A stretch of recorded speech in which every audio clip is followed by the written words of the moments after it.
सर्व संपुटी फक्त राहते आई तुझे नाते.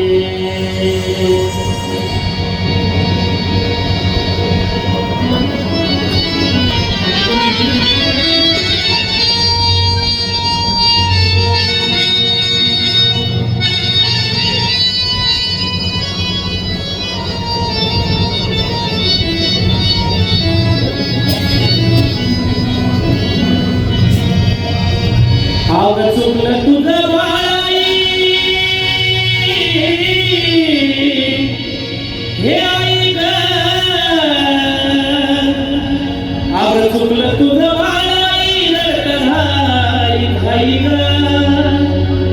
रडत धाई धाई ग. ये ना माझे आई ग. ये ना माझे आई ग. ये ना माझे आई ग. ये ना माझे आई ग.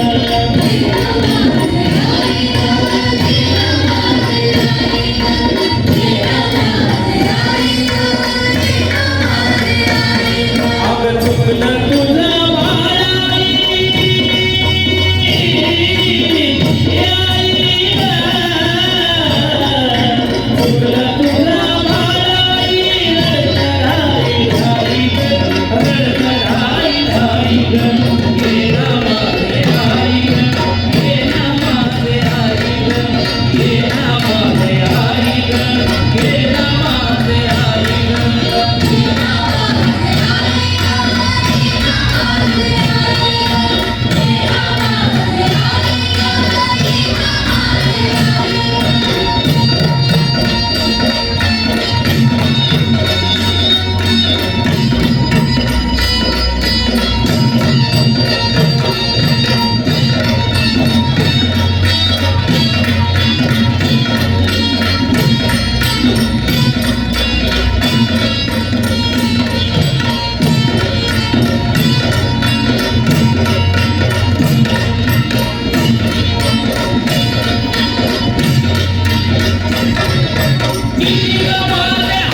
गुंजली सावित्रा माझ्या अवस्थेत सापडली.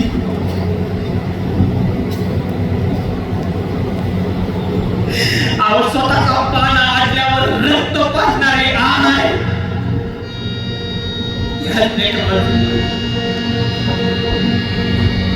घराला सावरणारे हात आज स्वतःला सावरू शकत नव्हते. तिच्या पदराच्या झुळीत आम्ही वाढलो खेळलो. तो पदरावर पाडला होता. मंडळी मला आली होती तुमच्यापर्यंत, तुमच्या शहरात. तुमच्या शहरातल्या लोकांनी तिला ठार लागला. या गडबडीत काय होईल बघायचं काय? या गडबड्यात माझ्या बाईची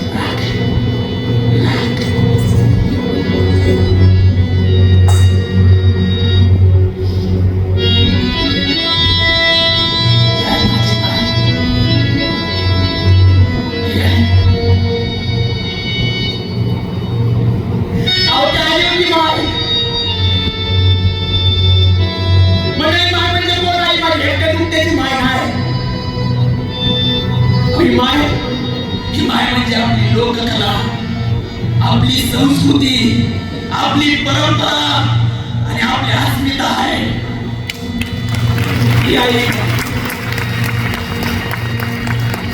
अहो त्या आई होती तुमच्या दारात पत्रा सोडून, पण आपण त्याला सिग्नलवरचा भिकारी बनवून टाकले. ती आली होती तुमच्या दारात वासुदेव पिंगळ बनून, पण तिला हरवलं गेलं तुमच्या मोठमोठ्या सोसायटीच्या गेटच्या बाहेर. भिकारी लोक नाही, लोक काय म्हणतायत, तीच लोक काय म्हणतात, त्यांनी छत्रपती शिवाजी महाराजांच्या खांद्याला खांदा लावून काम केलं. छत्रपती शिवाजी महाराजांच्या खांद्याला खांदा लावून काम केलं. तेच लोक काय म्हणतायत, त्यांना आज आपण भिकारी बनवले. भिकारी आपण एवढ्या मोठमोठ्या गोष्टी करतो. मराठी वाचलं पाहिजे, मराठी बघितलं पाहिजे, मराठी संस्कृती संस्कृती. म्हणजे आक्रमण दोन प्रकारचे असतात. एक आहे राजकीय आक्रमण, दुसरं आहे सांस्कृतिक आक्रमण. ज्या ज्या देशांवर राजकीय आक्रमण झाली त्या त्या देशांनी राजकीय आक्रमण कधी ना कधी उलटवलं. ज्या ज्या देशांवर राजकीय आक्रमणाबरोबर सांस्कृतिक आक्रमण झाली आणि ज्या ज्या देशाने ती सांस्कृतिक आक्रमण स्वीकारली, देश गुलामीच्या यादीत करत असतो. आणि त्या गुलामीच्या यादीत सर्वात प्रथम भारत देश.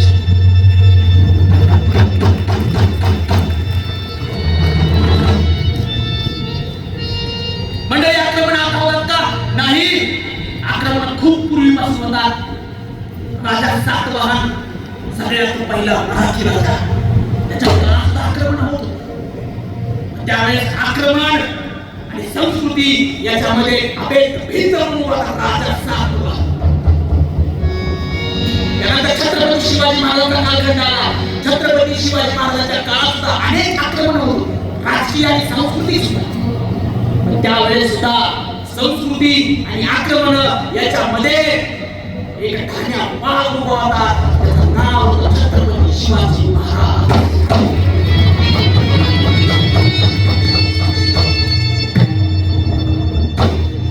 त्यानंतर इंग्रज भारतात आले. इंग्रजांनी भारतावर 20 वर्ष राज्य केलं. त्या कालखंडात सुद्धा उभे होते आमचे लोकशाहीर अण्णाभाऊ साठे लोककला. उभे होते आमचे अमर शेख एक लोककलावंत. उभे होते आमच्या बांगलाताई मनसुरेसारखे लोककलावंत. मंडळी माय, आपली संस्कृती, आपली परंपरा, आपली अस्मिता आज देखील शहराच्या चौकात दम तोडते. त्यावेळेस कोण उभे राहिले आमचे चंदन भाऊ कांबळे सारखी लोक, ज्यांनी त्यांच्या 7 पिढ्या लोककलेसाठी उभे राहिले आमच्या उंडाळकर गुरुजी सारखे लोक, ज्यांची 3री पिढी आज या लोककलेत. उभे राहिले आमच्या आबा, त्यांनी आमच्या सारख्या लोककलाकारांना एवढा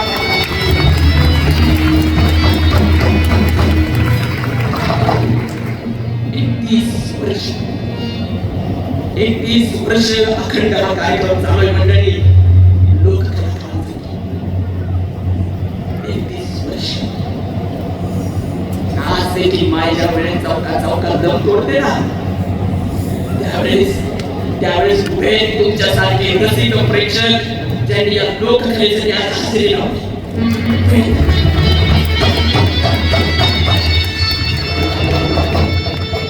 मंडळी, मुलांना आधुनिक शिक्षण घ्या, ही काळाची गरज आहे.